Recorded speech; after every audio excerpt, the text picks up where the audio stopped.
సీతాకోక చిలకల చెల్లి సీమంతానికి సీతారాములు వస్తారంట పేరంటానికి.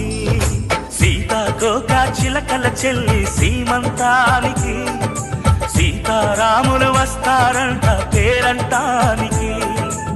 ప్రాణమైన ఇస్తానమ్మా నీ నిండు నవ్వులకి, తోరణాన్ని అవుతానమ్మా నీ ఇంటి వాకిలికి. అరచేతుల్లో పెంచానమ్మ చిన్నప్పుడు, అమ్మవుతుంటే చూస్తున్నానే నిన్నిప్పుడు. అరచేతుల్లో పెంచానమ్మ చిన్నప్పుడు, అమ్మవుతుంటే చూస్తున్నానే నిన్నిప్పుడు.